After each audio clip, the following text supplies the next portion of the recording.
Welcome, and thank you for joining us tonight. My name is Audra Parker, and I'm the president and CEO of the Alliance to Protect Nantucket Sound.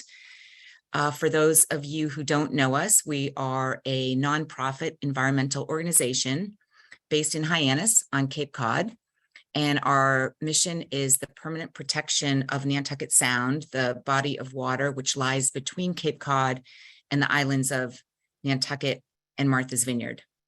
And this is especially important because Nantucket Sound has a very unique split jurisdiction with federal waters in the center that are entirely surrounded by state waters. And those state waters run from the shores of Cape Cod, Martha's Vineyard, Nantucket out to 3 miles and are protected under the Massachusetts Ocean Sanctuaries Act, while the federal waters in the center are wide open to development.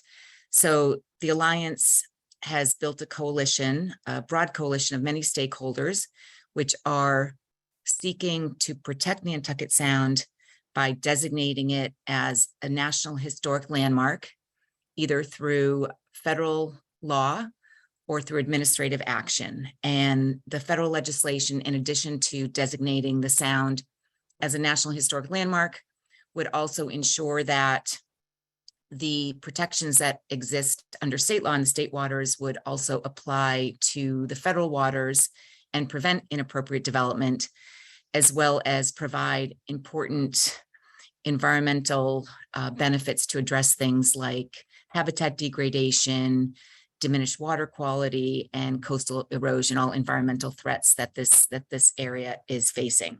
So this coalition that supports permanent protection for Nantucket Sound includes environmental organizations, towns across the Cape and Islands that are on Nantucket Sound, chambers of commerce, navigational interest, tribal organizations, the Commonwealth of Massachusetts, elected officials, and many others. So tonight we have another webinar in our ACONS series. ACONS stands for A Celebration of Nantucket Sound. And this educational series is intended to spread awareness about Nantucket Sound, why it's so important from an environmental perspective, a historic perspective, a tribal perspective, and its economic contribution to the region. So tonight, I am happy to introduce Elizabeth York, who is the executive director of the Cape Cod Maritime Museum. And I'm just going to talk, I'm going to read at this point. Elizabeth is a graduate of Ithaca College and has her master's in museum studies from the John F. Kennedy University in Berkeley. And she grew up in Massachusetts and has always been influenced by the water and our oceans. And I can relate to that, Elizabeth. And tonight she's going to speak about steamboats and ferries in Nantucket Sound. So welcome, very happy to have you. Yes, thank you so much for having me. Absolutely. I look forward to hearing your presentation, and I'm going to get off in a second. And if the audience has questions, you can put those in through the Q&A function. And after your presentation, I'll rejoin you and facilitate what I'm sure will be some very interesting questions from the audience. Excellent. I'm going to share my screen, and would you just let me know that it's got all the right parts here? It has all the right parts. Okay. Your front page with the nice sort of wallpaper thing. So all right, wonderful. We love that. Okay, so I look forward to hearing what you have to say, as I'm sure the audience does as well, and I will be back in a bit.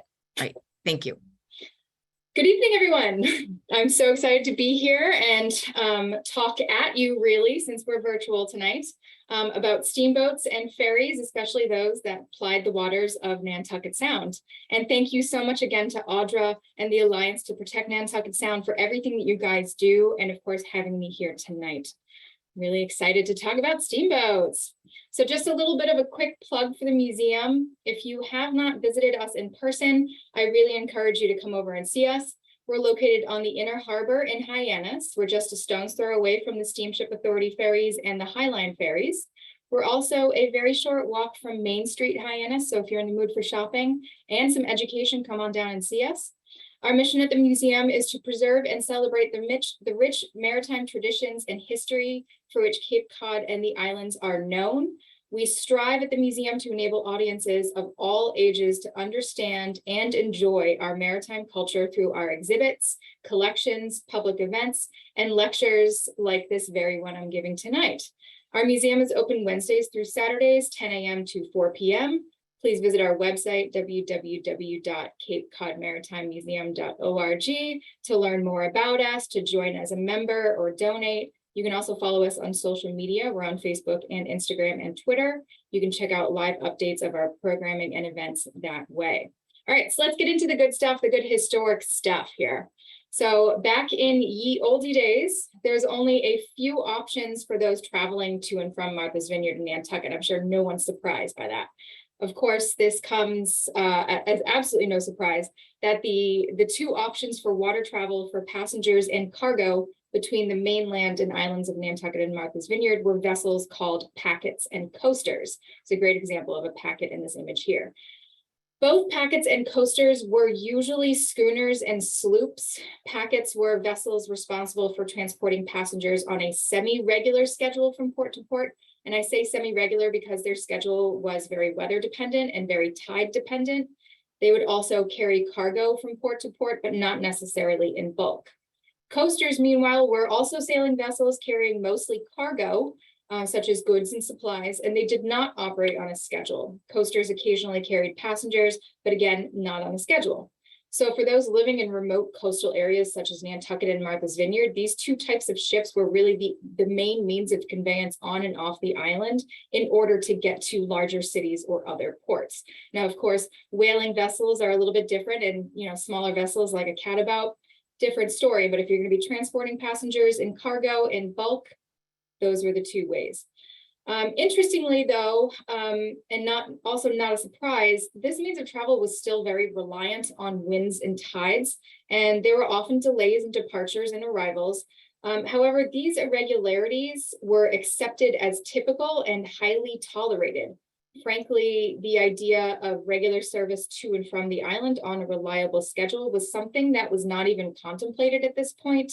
However, as the whaling industry on Nantucket grew, there began to be a greater need for regularly scheduled water transportation to the island. All right, can everyone hear me okay? You guys hearing me all right?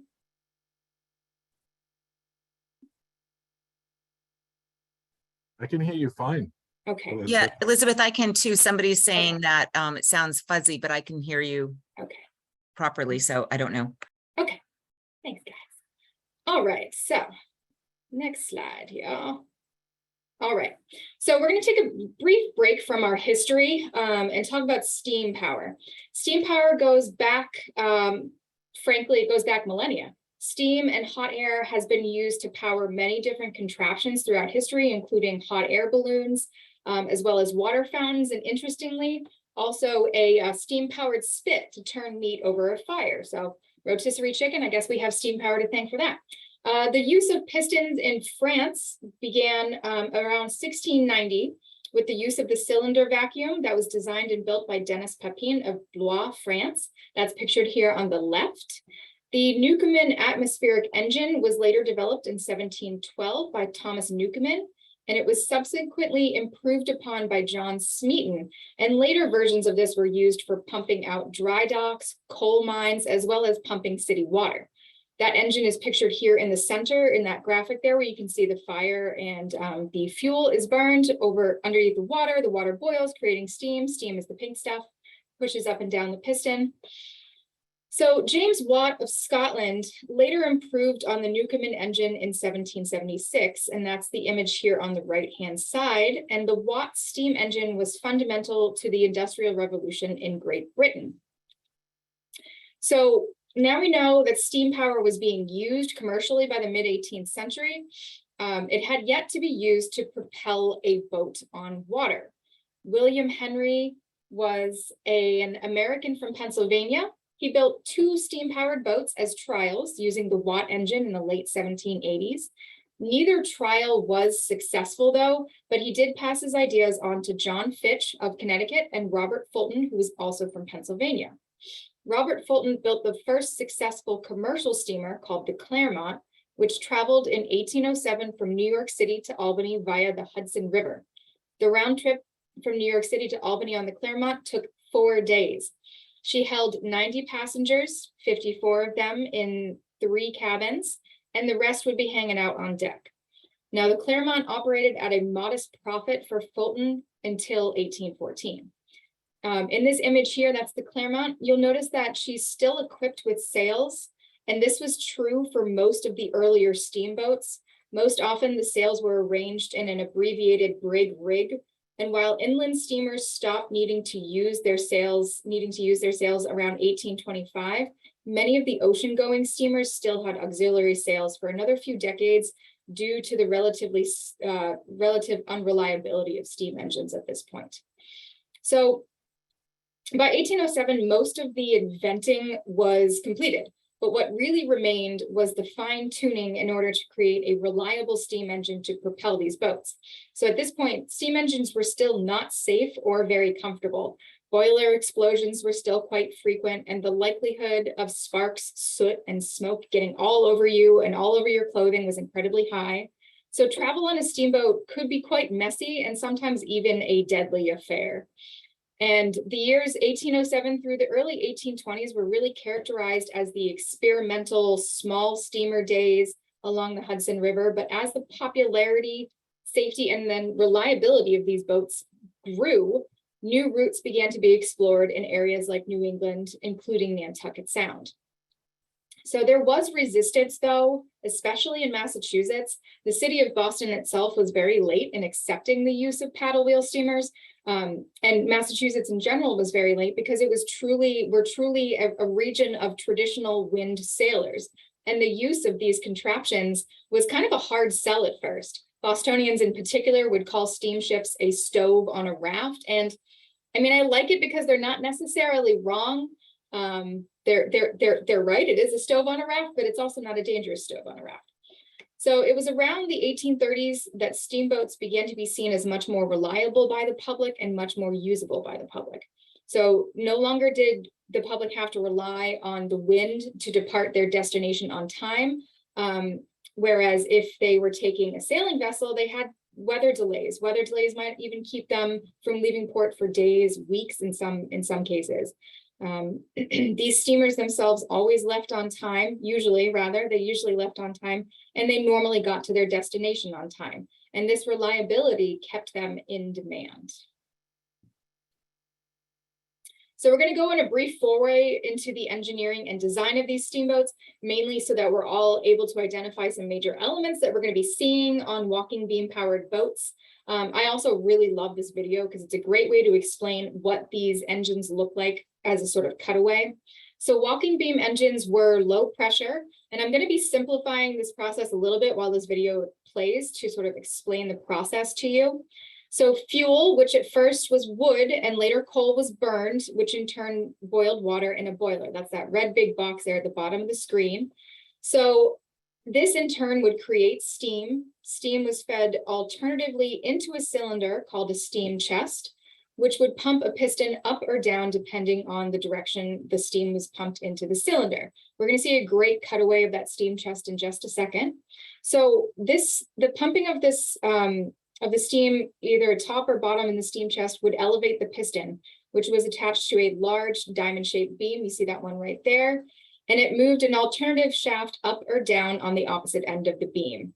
So here's that great cutaway coming in just a second, where you're going to be able to see the steam, the hypothetical steam rather, going in the top or the bottom of the steam chest.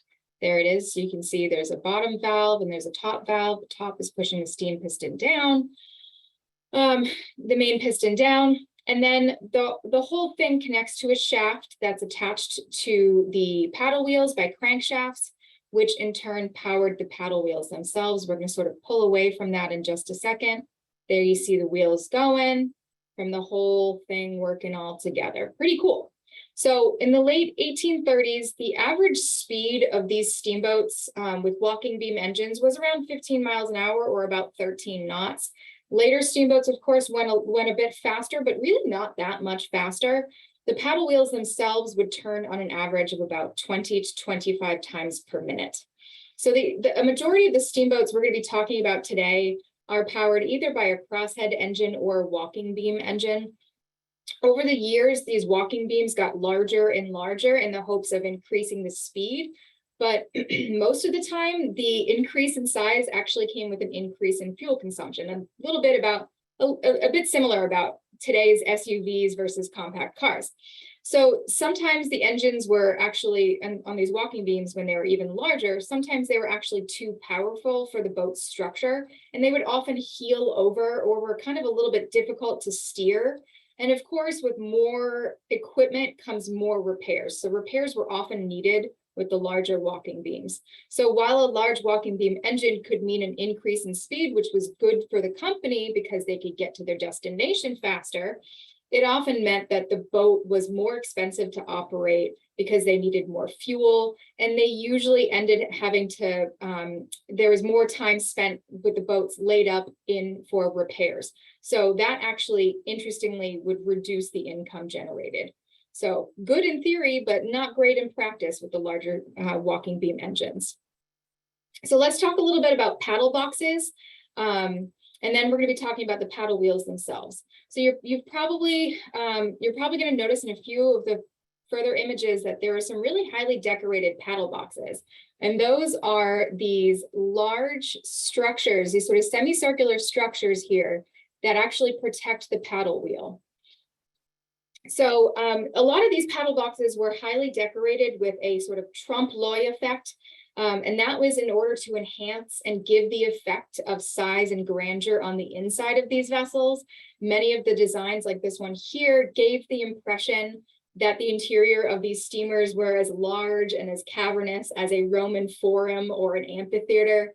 Other vessels that were a little bit smaller would have motifs such as eagles or other ships painted on their paddle boxes as well. You'll notice a few of these as we get to the ferries of Nantucket Sound in just a few minutes. So the paddle wheels themselves were in the earlier days large with fixed buckets or paddles on the radials. So in order for fixed paddles to be efficient, they had to be quite large. This was because the paddles were in the same position at all times as they went around the wheel. So you can see in this image here on the left that it really what it meant is that the only time the paddles were pushing the maximum amount of water as possible were really in these sort of 90-degree angle positions. So later paddle wheels were designed with feathering paddles, which allowed the paddles to move with gravity, allowing them to enter the water vertically almost at all times, which maximized the amount of water they were pushing, thus increasing efficiency and effectiveness. So that's there on the right, those are feathering paddle wheels. So when feathering paddle wheels became of popular use, the paddle wheels themselves could be a lot smaller because they didn't have to sacrifice speed and efficiency. They were actually still quite efficient even when they were smaller. And when feathering paddle wheels became popular, you'll notice that the highly decorative paddle boxes were actually no longer used. And I'll point those out when we see some in a few minutes as well.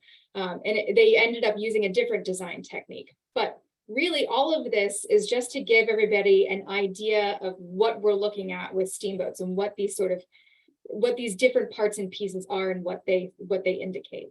So as the popularity of these steamers increased around the country, the hulls were built a lot longer, enabling them, of course, to carry heavier machinery, more cargo, more passengers. That meant more money for the company that owned them. So to accommodate these much longer hulls, hog frames were used, and they were employed in order to prevent hulls from losing their trim by sagging fore and aft, which would cause the vessel to sort of hump up, create a hump towards the center of it, like a hog's back. So this was used prior, of course, this was before the days of iron and steel hulls. These were all wood. So a few of the vessels that plied Nantucket Sound utilized hog frames as well, but it was really mostly the larger paddle wheel steamers like this one pictured here. This is the Bristol from the Fall River line, one of the mammoth steamers. It was really these size vessels that needed these hog frames a lot more. Some of the other vessels, the much smaller ones, did need them, but they were kind of a little bit more decorative than they were engineering or structurally necessary.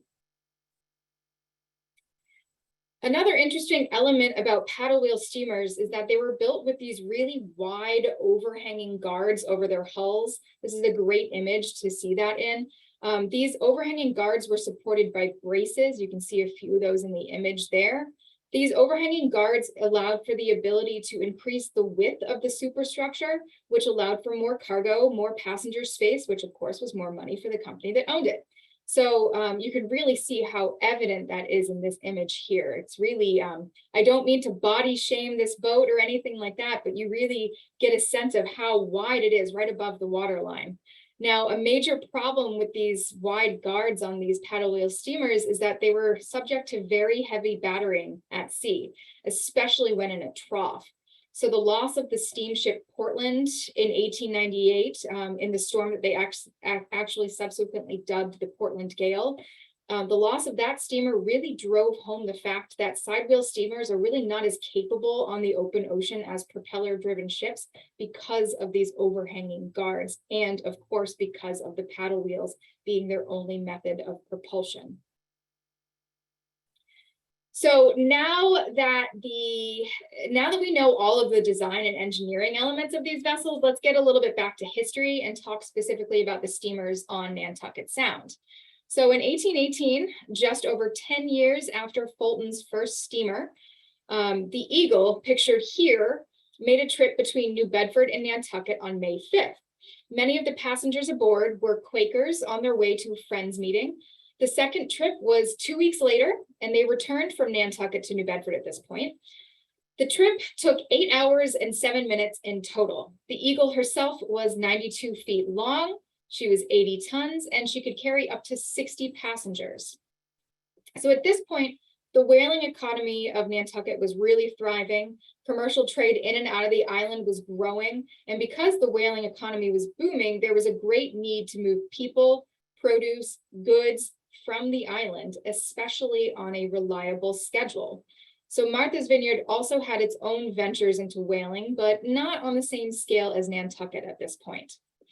So the Eagle only lasted 3 months on the route between Nantucket and New Bedford, as there simply was not enough patronage, and the boat was quite expensive for her owners to operate.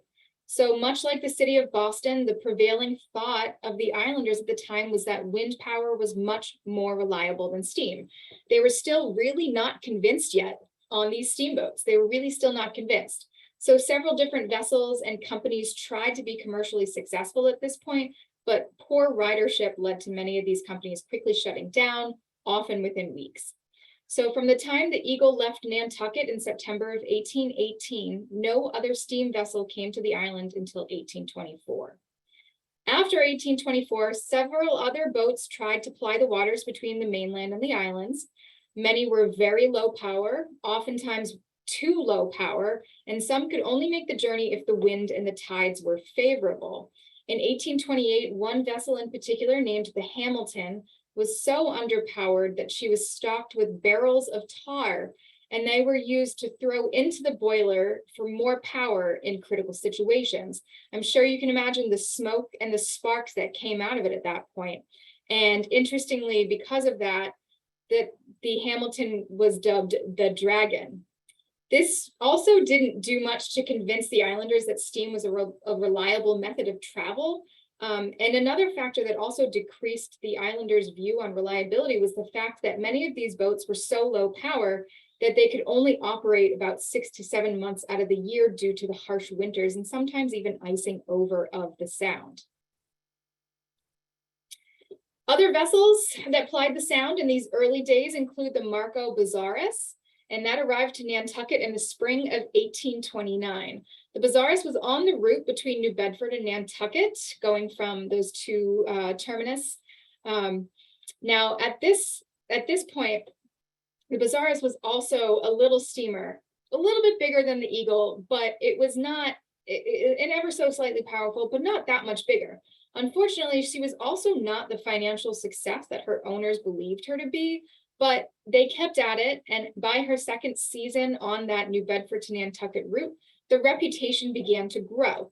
Interestingly, though, a majority of her business and a majority of her population was actually from excursions, sort of chartered excursions, and not from passengers or freight on a regularly scheduled route. A majority of her business was with groups on pleasure trips between Nantucket and New Bedford. They would often stop at other various points along the coast.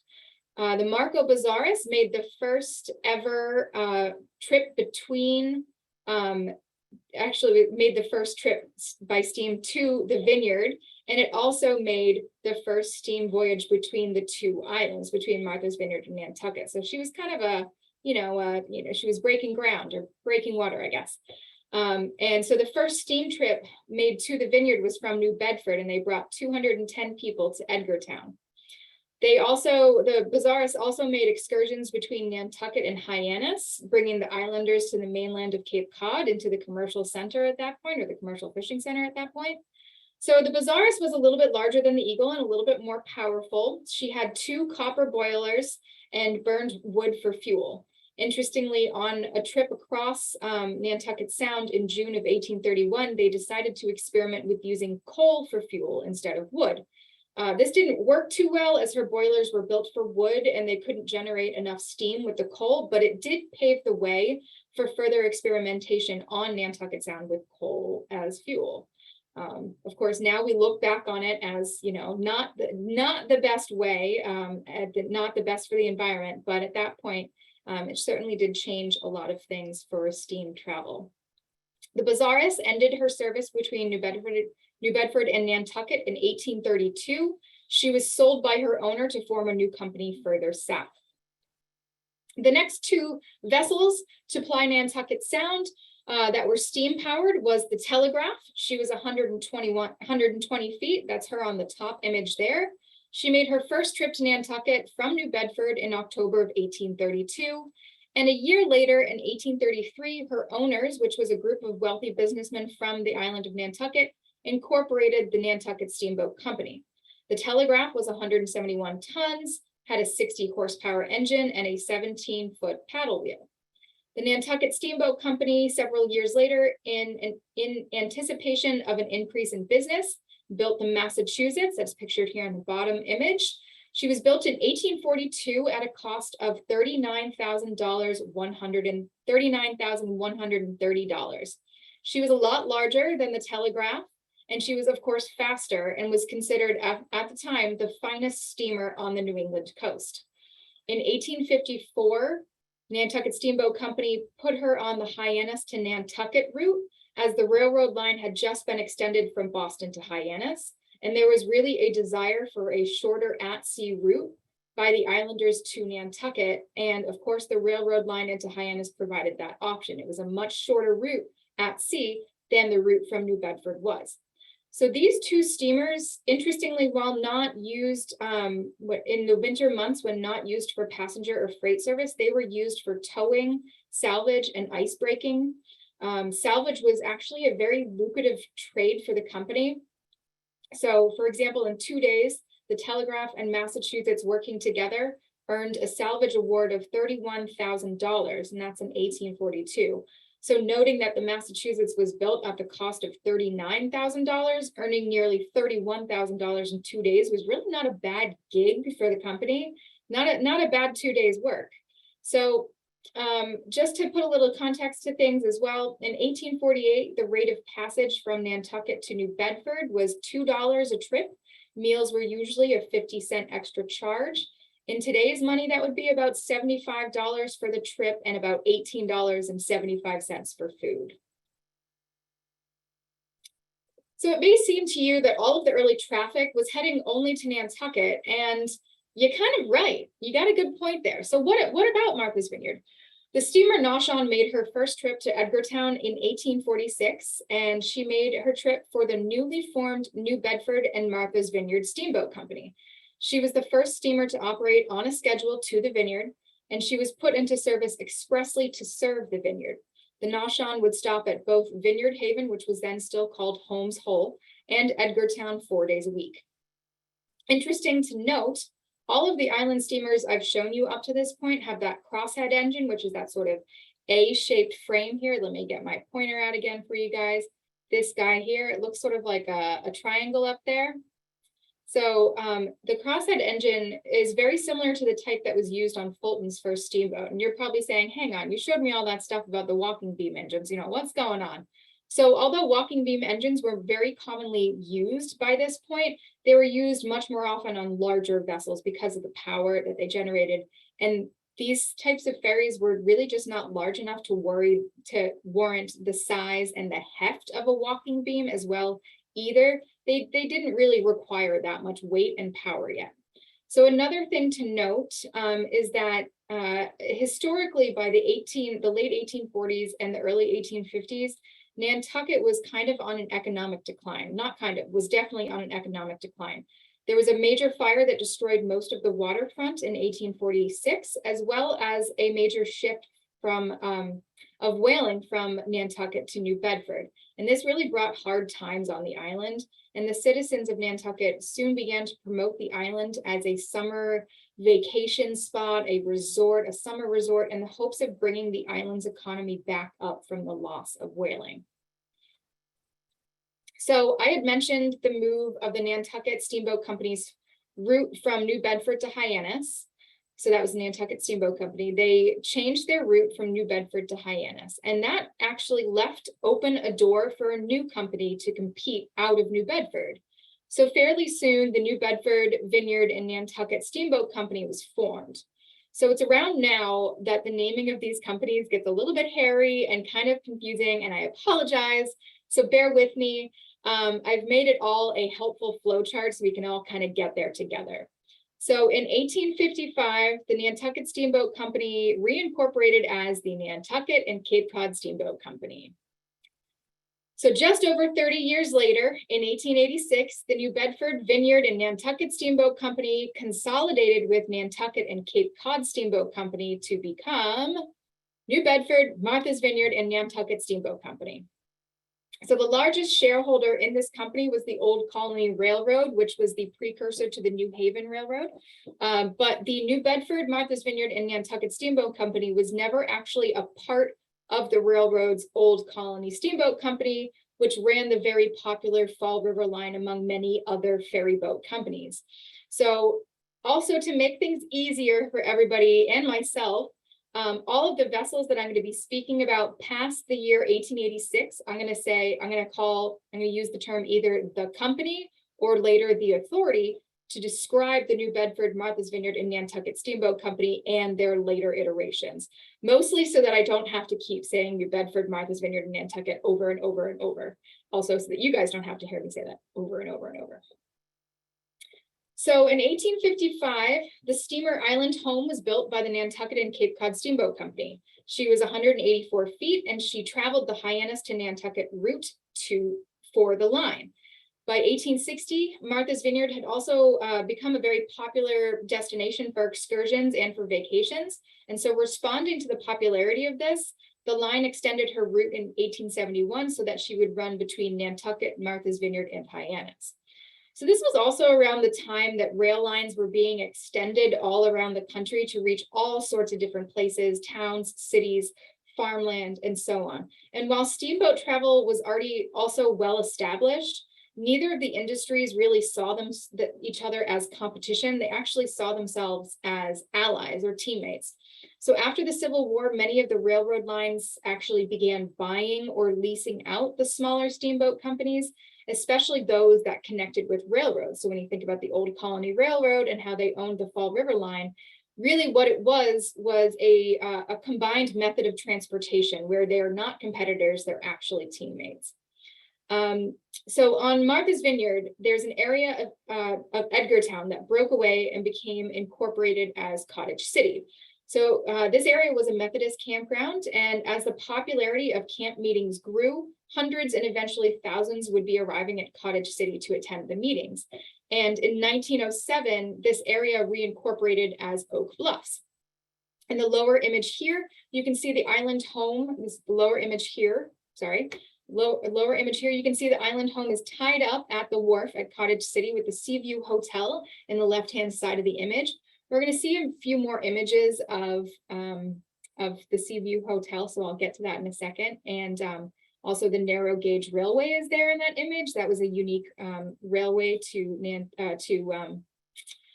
Vineyard. And another thing to note, and you can see a great example of that in this in the top image here, is that many of the island steamers on Nantucket Sound had completely open freight on the forward main deck. This was used to maximize space inside for passengers and other smaller baggage. And it was usually larger cargo, such as carriages and other large crates and all that stuff that were kept on the forward bow on the main deck.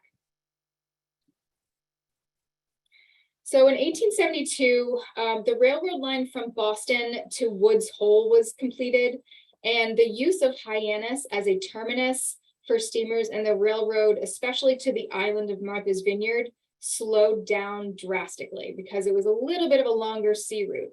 The journey from Woods Hole to the Vineyard was a lot shorter than the journey between Hyannis and the Vineyard. So similar to the shorter sea route between Hyannis and Nantucket, there was a need for a shorter sea route to the Vineyard, and its popularity really began to grow. So the island home herself was said to be the finest steamer of her size and was described by the local press as, quote, "In furnishing her, there was an unusual regard to elegance, convenience, taste, and comfort. The cushions are all of a fancy velvet and would ornament any parlor. It gives an air of comfort and elegance rarely seen in a boat of this size." So she really was kind of a big deal. In 1887, the island home was extensively remodeled by the company after her reincorporation. Of course, the reincorporation of the Nantucket, or the new, I'm not even gonna say it, you guys know it by now. So in the image here, you can see that they raised her pilot house to the third deck. And unfortunately, in 1896, she was sold after 41 years of wonderful service, and she was cut down to a barge, which was kind of a popular thing to do by the people who would purchase former ferry boats.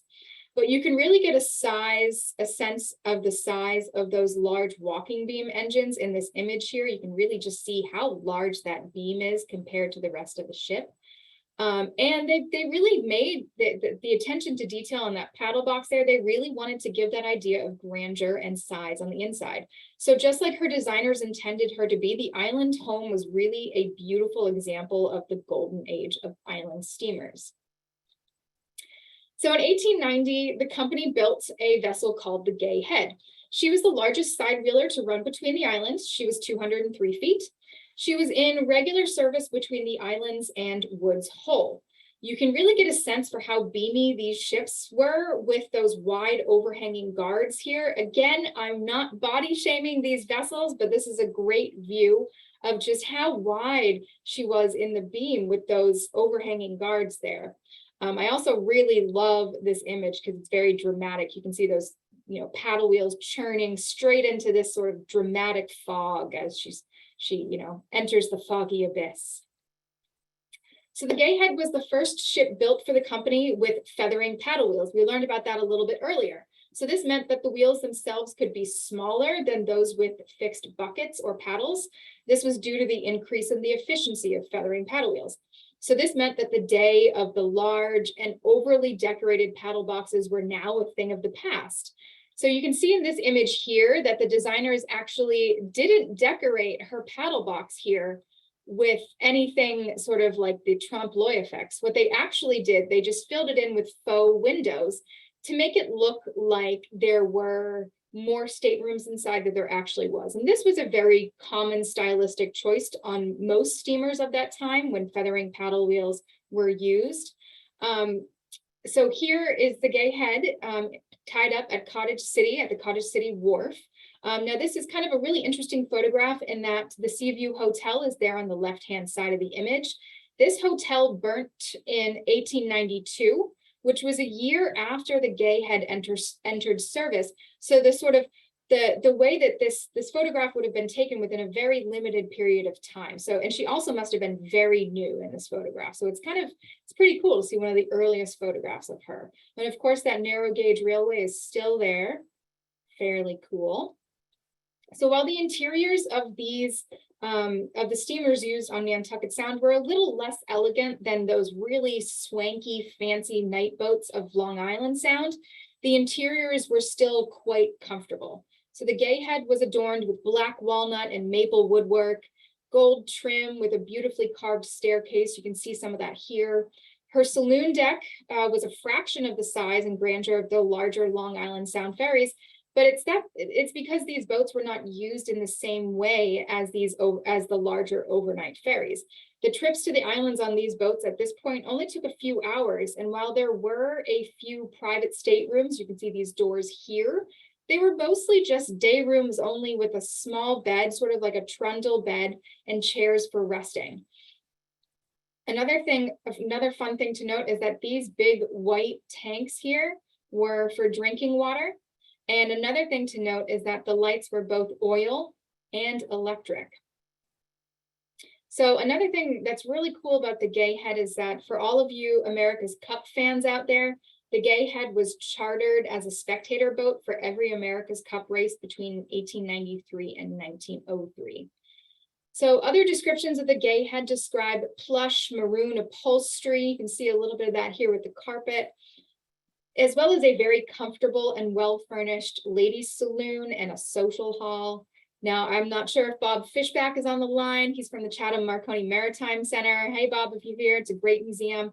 His great-grandfather, Captain Charles H. Fishback, was one of the captains. So it's a very local, that's what I love about the Cape, is that we all are connected to this part of history. Hi, Bob.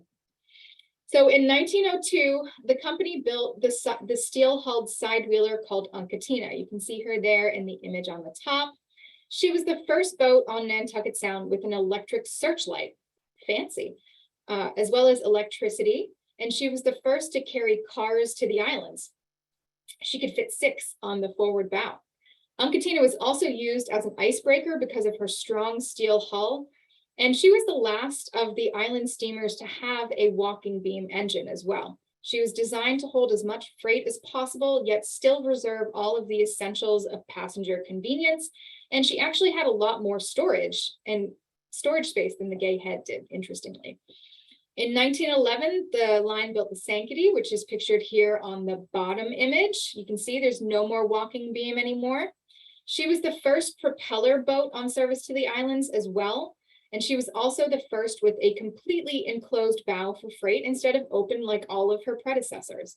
Interestingly, though, she was said to roll quite fearfully, and she was often in need of maintenance, but she was still running in 1939. So, you know, something must have gone right, but she was actually kind of a cat or a boat with 9 lives, I guess we could say.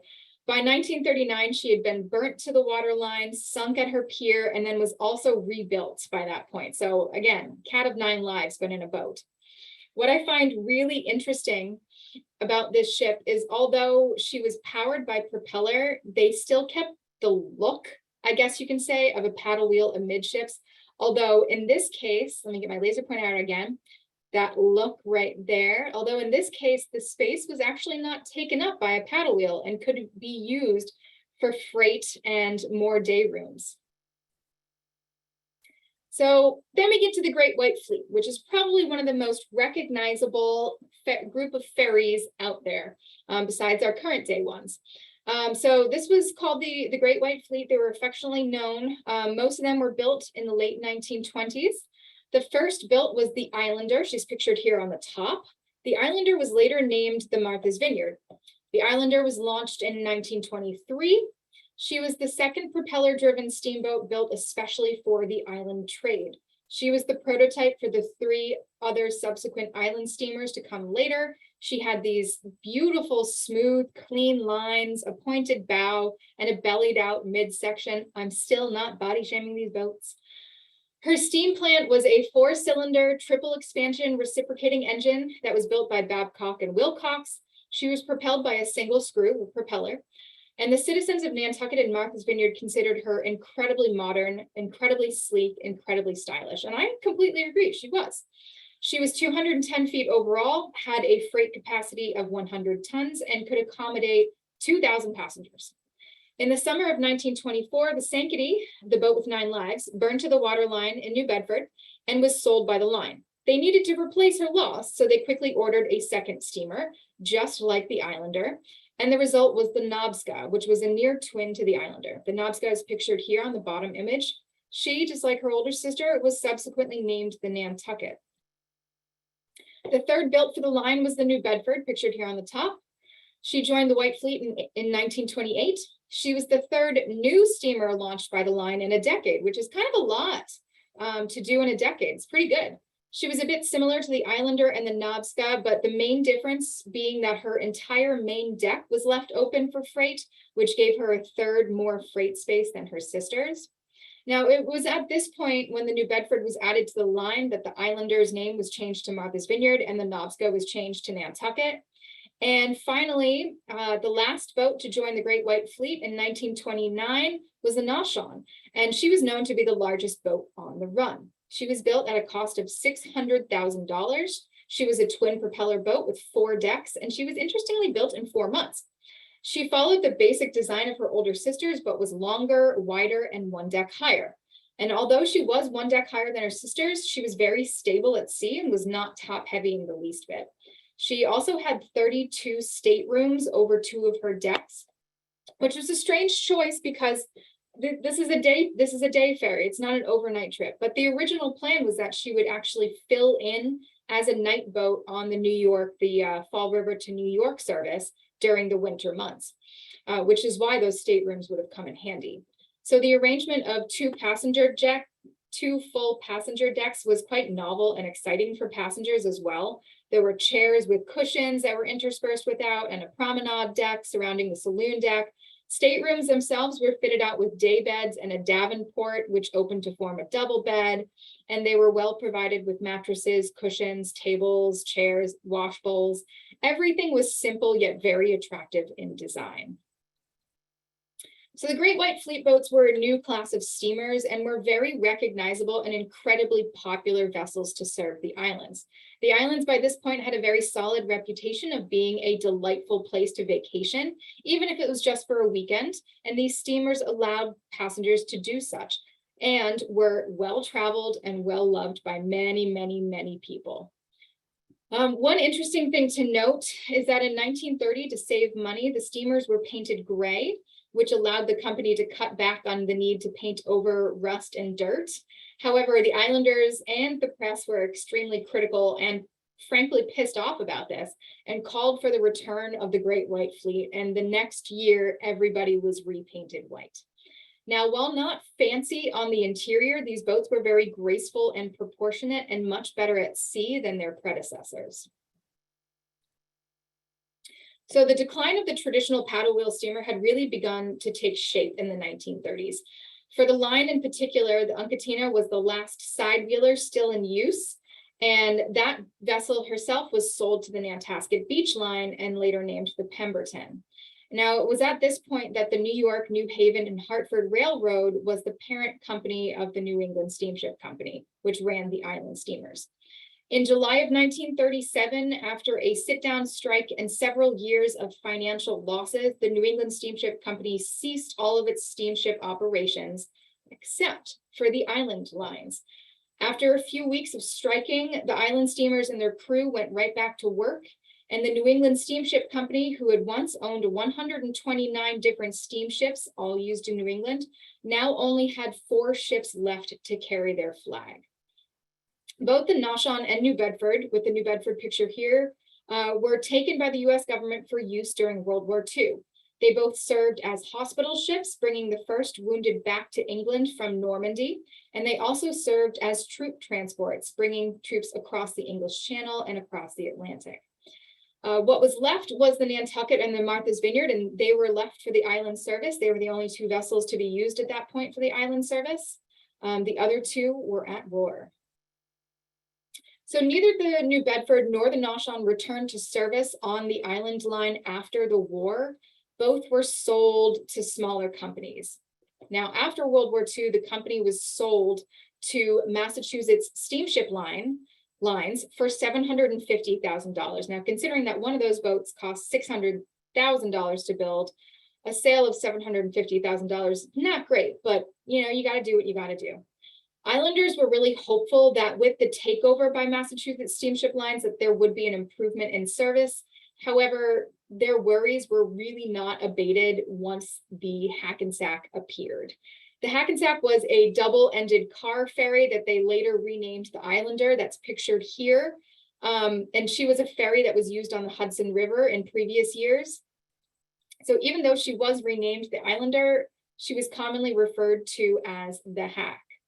So while Islanders were really not used to her short, squat lines, again, not body shaming, the double-ended ferry operation was indeed quite practical as it allowed vehicles to drive on one end and right off the other fairly quickly once they docked. She really was a precursor for modern travel, but I'm sure you can understand why the Islanders were a little bit underwhelmed by her, knowing the beauty of the previous Great White Fleet. So in 1947, the Massachusetts Steamship Lines purchased another vessel, and that was a Navy LSM, or a landing ship of medium size. They had it converted for passenger use and renamed it the Gay Head. You can see that in the image here. It was soon discovered that the Gay Head was difficult to maneuver around the docks and had very crude passenger accommodations, and the rough motion when she was underway quickly filled many with extreme frustration and disgust. Why had the line spent so much money on these two completely underwhelming vessels? Things didn't get better when the company suggested that they wanted to curtail daily winter service to both of the islands, and they wanted to operate on an every other day basis. So at this point, public indignation rose to new heights. So Representative Joseph Sylvia of Martha's Vineyard submitted a bill calling for immediate investigation of a steamboat service to the islands. Of this steamboat service to the islands. And a commission was established. After the investigation, it was stated that it was obvious that a private entity could not properly and profitably serve the islands on a year-round basis. As a result of this finding, a state authority was established by an act of legislature signed on June 11, 1948. And after nearly a year of negotiations and transfer of properties, the line was sold to the state for $1,375,000. The line was taken over by the New Bedford, Woods Hole, Martha's Vineyard, and Nantucket Steamship Authority. The authority was comprised of 5 members, one from each community that the line served, plus a member selected at random by the governor. To make things easier for all of us, we're going to refer to this as the Steamship Authority or the Authority from now on. The Steamship Authority, while legally guaranteed protection on Nantucket Sound from competition of vessels over 100 tons, was not protected from competition from smaller craft. The Hyannis Steamship Lines Incorporated was running from Hyannis to Nantucket, and in their first year in business in 1946, they carried 15,000 passengers to the island. Their second, 25,000 passengers. That's over the whole summer, not all at once. They used 2 ex-Coast Guard boats, which they named the Hyannis and the Newcomen. The great advantage of these smaller lines was that they did not have to operate year-round. As soon as those busy summer touristy months were over, they could close down, while the authority boats were left to run through the colder and sometimes profitless winter months. So the first order of business for the new authority was to build a new vessel, specifically to replace that outdated Hack. So designed for service specifically to the Vineyard, she was a double-ended ferry, also named the Islander, just like her Hack predecessor. She was constructed specifically to be a workhorse for the line and be economical, functional, and capable of decades of use. Like the Hack, she was also not the most beautiful thing to look at, and she was a little bit short and squat. Again, she's a great departure from the paddle wheelers we saw earlier and that Great White Fleet, but while she was a visual departure, the Islander was really commonly used for trips to the Vineyard, and she did prove to be a moneymaker for the authority. So meanwhile, the Hyannis Steamship Lines disposed of their first 2 boats and were operating 2 more out of Hyannis. In 1954, they reorganized and became the Nantucket Boat Incorporated, and they brought in a new boat to their business. So over the years, their vessel was enlarged and was eventually capable of carrying 1,000 passengers at a time. These passengers were commonly referred to by the islanders as trippers, day trippers to the island, usually on a pre-programmed tour or trip, a little bit like a American Cruise Lines tour. And very seldom these trippers did not get very far from the center of the waterfront before their return trip, which usually meant that they spent less money and time on the island. Another thing to note is that Ben Baxter of Hyannis was operating 2 vessels of his as well, and he was bringing trucks to the island of Nantucket from Hyannis. And while he operated this on a somewhat irregular schedule, it was one of the few methods of transport for larger trucks and freight from Hyannis to Nantucket. So the last Steamship Authority boat that I'm going to be talking about today is the Nantucket, that's pictured here. She was another departure in design from the other steamers built for the Authority, in that she had a rounded bow and a sloped garage-style door at the stern. She was designed to load and unload directly from bow to stern, a little bit like the Hack. But unfortunately, her bow was too high for the transfer bridges, and so the bow doors had to be welded shut. As such, she would back into her slip, unload the automobiles and other freight from her stern. The cone-shaped configuration on her funnel was a later addition after design, after she was put into service, and this was done in order to keep smoke and soot from landing on passengers on the top deck. Apparently, steam travel hasn't gotten much cleaner, but that's fine. So the 1960s were not a great set of years for any of the ferry boat companies. In April of 1960s, crews on the Steamship Authority went on strike over the manning, or rather lack of manning, of the crews. Unfortunately, summertime was approaching and the islanders were really getting worried. Eventually, by July 2nd, the strike ended, but the islanders were still outraged. A bill was made that called for reorganization of the Authority, and that went into effect on January 1st, 1961. The Authority was now called the Woods Hole, Martha's Vineyard, and Nantucket Steamship Authority. You'll notice there's one community missing from there. New Bedford was dropped from the list as one of the terminus. It was simply too far away to really warrant the expense, and Woods Hole after 1960 was the only year-round mainland port used by the Steamship Authority yet. Daily summer trips to Hyannis were then reinstated in 1973. And at that point, it was the first time in over 99 years that a vessel owned by the Steamship Authority and all of her precursors entered Hyannis Harbor. The Hyannis terminus helped ease the crush of passengers, cars, and freight at Woods Hole, especially in the summer and especially for Cape residents trying to get to the islands. It also offered relief from a lot of their local summertime competitors. And importantly, it provided Nantucket residents with a shorter trip, as well as access to the commercial shopping and professional services of the Mid-Cape. Later boats built by the Authority were, again, major departures in design from previous years. Gone were the fancy staterooms and bench and lounge style seating, large comfortable bathrooms and interconnectivity, but that's not necessarily a bad thing. The seats were now bus style. The lunchroom was located in one passenger area. And although at first people didn't really like the bathrooms, they described them as broom closets. But while the luxury and the sort of like decadence had gone, it was replaced by utility and convenience, because these were passenger ferries on a short sea voyage. This was no longer the overnight 8-hour trip that some of these voyages would take.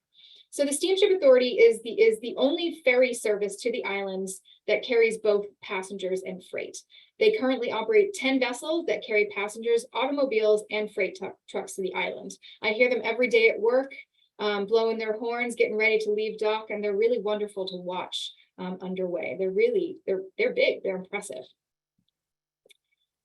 So let's not forget about Hyannis Harbor Tours Incorporated, of course. This company was founded in 1962 by Richard and Robert Scudder, along with E. Raymond Taylor. The Scudder brothers were both graduates of Mass Maritime Academy. Woo! With John F. Kennedy's election in 1960, there was a lot of local interest in seeing and viewing the homes in the Kennedy compound. So the brothers purchased a piece of land at the north end of the Ocean Street docks in Hyannis. And with this, they entered the maritime sightseeing business, the marine sightseeing business. They saw an advertisement in local papers that listed the 150 passenger vessel Prudence for sale, and they moved to purchase her. The Cape Cod Maritime Museum has her board in the museum. You can see that there, her name board.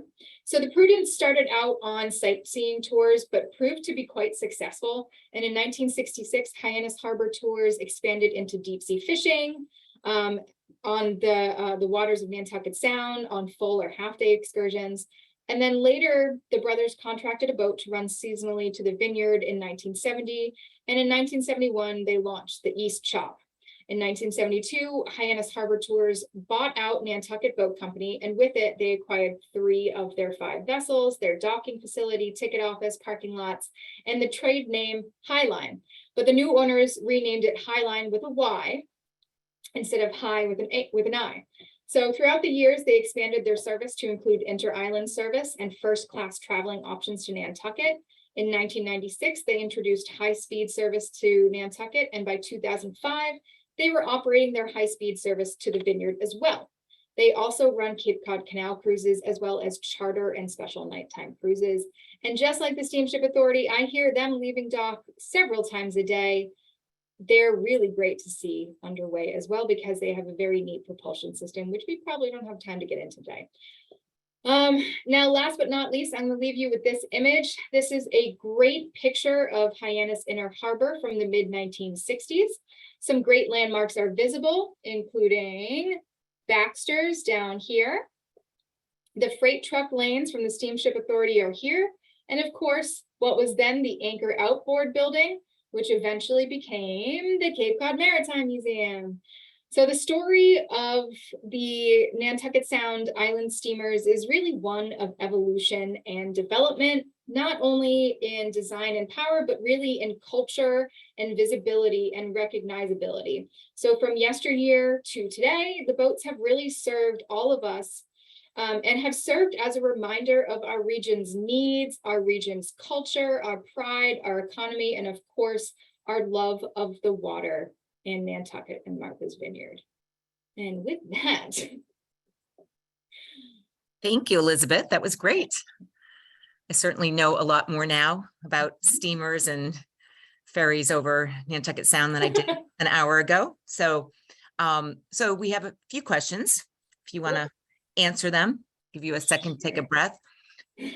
First one is, who decided to use riverboats on ocean waters? That's a great question. It was mostly a response to the technology and design. They started using these types of boats before they knew that they weren't safe on open water. And it was really the Portland Gale that kind of hammered that into naval engineering. Another interesting thing to note is that most of the boats were used, in Long Island Sound. In Nantucket Sound, it's a little bit more protected, but there was another line, specifically the one that ran the Portland, that went from Boston up to Maine. So they were very much in the open water. Right. But they kind of, in their minds at that point, they had built all of the boats on that line in Maine. So they had in their minds that the timbers were from Maine. They're big, strong boards. It's going to be fine. We're good. We've got a strong boat. And it was really the Portland Gale, the sinking of the Portland, that spurred on a lot of those changes. And these types of vessels were really, they stopped using them. Great. Water. Makes sense. Are steam trains in a similar time frame? Yes, a little bit earlier. But yes, absolutely. Very much. The steam trains around the same time started to be studied in the same way that water propulsion was, but the engineering of them kind of went 2 separate directions, but yes. Robert says, hi, Liz, wonderful history of steam on the Sound. Thank you. Exclamation point, exclamation point. Can you please describe the salvage opportunities that were exploited by the Nantucket Steamship Company using telegraph in Massachusetts? Absolutely. Downed whaling ship, other cargo vessels, steamers, and packets were still being used at that point. So it was mostly the salvage of goods, specifically whale oil, other goods to help build ships, cargo and freight, not necessarily to salvage the ships themselves that went down, but the money-making stuff aboard. Makes sense. Ruth is asking, did the steamboats go up the Taunton River? Yes, in a way. The steamboats did go up the Taunton River, but they would stop at Fall River. There was a few boat shipyards up the Taunton in I think it's Swansea, where Gladdenhern shipyard is right now. There were a few repair spots there, but they didn't really go much further up the Taunton than I believe it might be Dighton. They didn't go that much further up. But interestingly, another weird area of my knowledge is shipbuilding on the Taunton River, because I used to work in Fall River. So traditionally, there were a lot of large wooden vessels built on the Taunton River because lots of trees up there. And a good segue to the next question, where was the wood to build the boats harvested? Yes, lots of different places all along the New England coast. Maine, like I just talked about, the Portland Steamship Line ships, Maryland, a lot of native pine, local, nothing from overseas or anything like that. The decorative elements that they would have added would have been, like tiger wood and that sort of fun stuff, but for the majority of it, it would be locally harvested or East Coast. Okay. Whitney is asking, could a paddle boat operate one paddle in forward and the other in reverse? Yes, some of them, some of the earlier ones would have them fixed operating together, but later on in later years, they did explore the ability to use different two paddle wheels at different times. And this was mainly to help these boats dock or leave the dock. Most of the time, they were all able to operate with just one paddle wheel at a time, especially the earlier ones. So that's kind of how they would leave and sort of maneuver a little bit, but later, yes. Okay. Stummer is asking, are these actually flat water boats? What is the ballast on them? The frontal wide view is pure riverboat, correct? Yes and no. Flat water boats, they're definitely a lot more economical and safer in flat water. The ballast would mostly be the engineering aboard and the cargo. And yes, the frontal wide view is definitely pure riverboat. It's what we're used to with the Mississippi River, where it's very wide on top, a little bit like a muffin top. Again, I swear I'm not body shaming these boats, but and then a very sort of small keel and hull under the waterline. And is it because of the ballast, essentially not enough keel for the steam paddle speed, that caused the heeling you mentioned? Yes, exactly. Yes. Because the main mode of propulsion are these paddle wheels. And so if there's a really big wave, one of them will just be flat out of the water. It won't even be touching the water because they don't go that deep. So you can imagine it's a little bit, Stummer is right. These are really much better on flat water because of that, much safer. Robert is asking, in addition to the High Line, the Island Queen started operation out of Falmouth to Martha's Vineyard in the 1960s. Yes. They're the only two grandfathered operations besides the Steamship Authority. Yes, the Steamship Authority has a really, because they're sort of a state entity, they have a lot of rules and regulations of passenger ferries and cargo ferries. And so, yes, they do have a few that have been grandfathered in. Absolutely, the Island Queen and High Line being two of them. Right. I believe Okay. there's more as well. Okay. When would you say the approximate time when the Cape and Islands went from commercial to primarily to tourism? I would say 1850s, 1860s, post-Civil War, immediately post-Civil War. Really, it was once travel between the islands was reliable and safe. And when people could afford it, I think the late 1800s, there was a lot more expendable income. People were able to take vacations. And so I would say the second half of the 1800s was really kind of when the switch. Okay. It absolutely increased when automobiles became a thing and we built Route 6 and Route 6A, but prior to that. Okay, somebody said that they lost the signal for a while. And is the recording available? And yes, it will be. It'll be posted on our website in a day, probably on saveoursound.org. And I don't know if we'll share it with Elizabeth. She may want to put it up on the Cape Cod Maritime's website as well, but Yeah. I don't know. Okay, David is asking, what was the actual route from New Bedford to Nantucket? It was via Martha's Vineyard. it was sort of around the Elizabeth, the upper part of the islands there and into the Sound. Okay. Bob is saying, nice presentation, Liz. Just off the press is the Steamship Authority recently purchased 2 new freight ships named a couple of days ago, the Aquina and Monomoy, for future presentations. Cheers. Thanks, Bob. And the last question I have right now is from Bob, and it is, when did the steamship start using diesel as a fuel? Post World War II. Okay, well, there, let me just see one more. I've got a text coming in here too. Let's see. Oh, are any of the steamers from the 1800s saved or on view anywhere? I wish I could say yes. No, not, especially not these steamers. These ones have all, they've all been repurposed or lost. How do you lose a steamer? They've been cut down Okay. into smaller pieces, although the Fall River line itself had quite a few steamers sink throughout its time. So there is still remnants of the city of Taunton on, interestingly, the Taunton River across the bridge in Fall River. I believe it's Somerset that you can see the sort of not the pilings. You can see the ribs sticking out of the water at low tide. But I don't know of any that if any of these historic vessels still survive. I really wish they did, because it would be such a cool thing to experience. It really would. Right? I would love to get dressed up in, you know, like 1800s garb and take a voyage. But I do think that the Mississippi River, the stern wheelers are probably the closest we can get to it these days.